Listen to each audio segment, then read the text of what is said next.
fourth and fifth graders, you may remember that before we went on break, we were reading this book, Casting the Gods Adrift, and I thought we'd continue with this read aloud. So we are in the middle of chapter 3 right now, and I'm going to read the rest of chapter 3 for you just to get us back in the story, and then I'll read the whole chapter 4 in a different video. When we get to chapter 4, we're actually going to be looking at some vocabulary that might help you understand the story a little bit more. So you'll see on the web page a link to vocabulary for chapter 4, and it's important that you click on that and read through those vocab words before you listen to the link for chapter 4.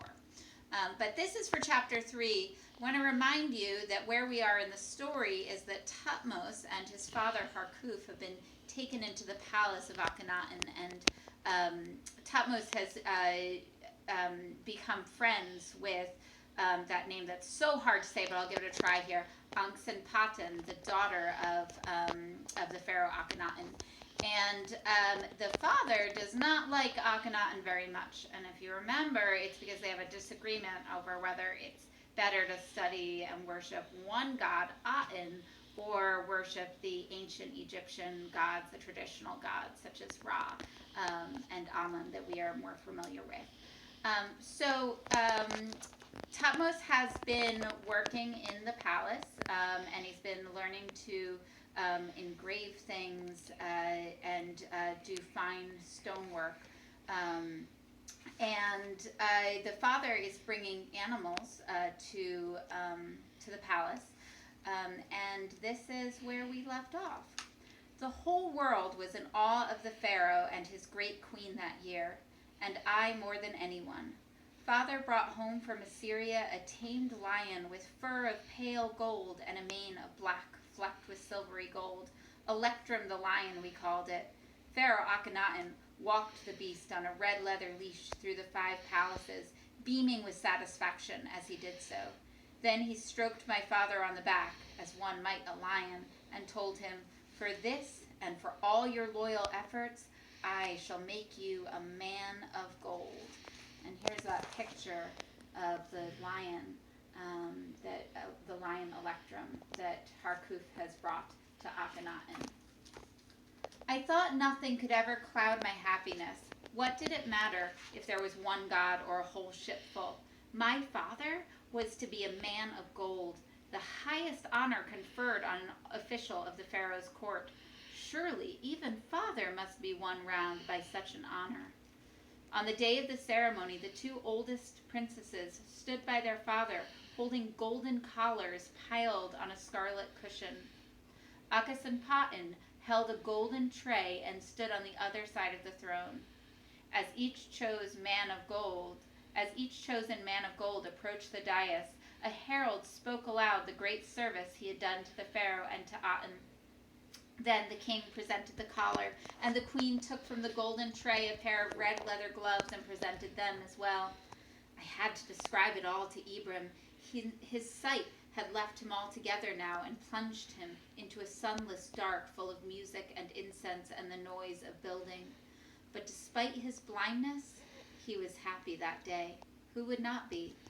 "What did he say to you, father? What did the pharaoh say?" The collar of gold strips hinged with leather seemed to weigh heavy on father, hollowing his chest, rounding his shoulders. He offered me a boon, any boon within his power to grant. "What did you ask for, father?" said Ibram, leaping up and down, hanging on to one scarlet gloved hand. "I asked to attend the festival of Opet with my family." "I knew of it, of course I did. It was a big religious festival. But I felt a clammy hand grip my guts.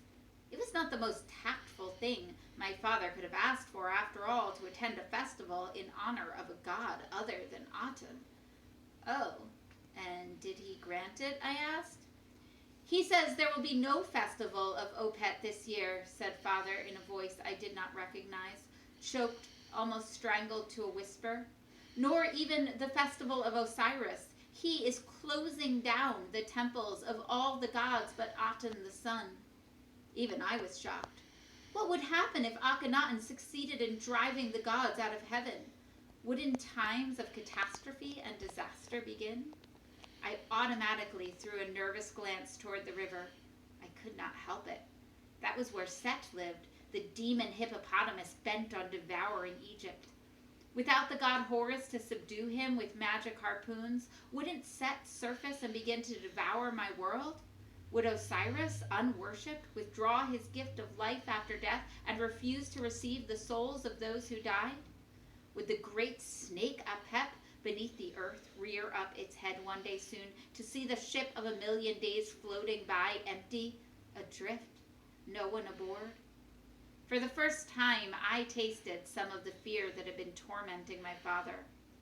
All Egypt is to worship Aten as the only god, Father was saying, his voice shrill with sarcasm. It is the will of Aten. That is what he said to me. He was a man bereft. His gods had been turned out of doors, exiled, cast adrift in their own open boat to die. I saw there were tears in his eyes. I saw how he raised a hand to brush them away and was met by the sight of a red glove. If he had found a scorpion there, a finger's breadth from his face, I don't believe he would have reacted any differently. He flung his hand away from him so sharply that the glove flew through the air to land on a stack of drying bricks. I ran to fetch it and hugged it to me, a gift from a god to a mortal man. How many boys ever hold such a thing? But when I went back to Father and Ibram, I held it out of sight behind my back so that Father should not have to take it. I had bad dreams that night. I had bad dreams many nights after that. I dreamed that I was in a reed boat, and a hippopotamus erupted out of the river ahead of me, gaping its mouth so wide I could see right down its gullet to the fires burning inside. I threw a harpoon, but it just glanced off the wet, black, rubbery hide, and the beast still came on, chewing up the prow with those blunt, stubby teeth, rending the boats into shreds to get at me, to devour me. I woke up screaming, and my father came to me, his eyes unnaturally bright in the darkness. "What did you dream, boy? What?"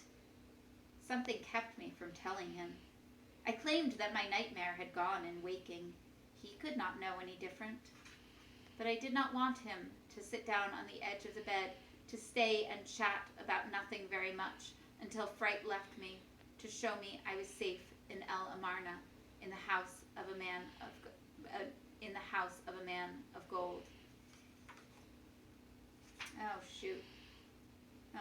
Harry, go ahead and stop. Actually, go ahead. It's okay. Leave it going. But I did want him to sit down on the edge of the bed, to stay and chat about nothing very much, until the fright left me, to show me I was safe in El Amarna, in the house of a man of gold. He did indeed sit down on my bed and lean his face close to mine. Then he whispered, "Do you know what becomes of the servants of the enemies of the gods, boy? Do you? They die a second death and are eaten through all eternity by monsters in the underworld." "I serve all the gods, Father, all of them, truly." "Ah, but we all belong to Akhenaten, don't we? All Egypt belongs to Akhenaten, every soul in it. He will take us with him, boy. I see it. The king will take us all down to the underworld. You see if he doesn't. Monsters, boy. Foul monsters."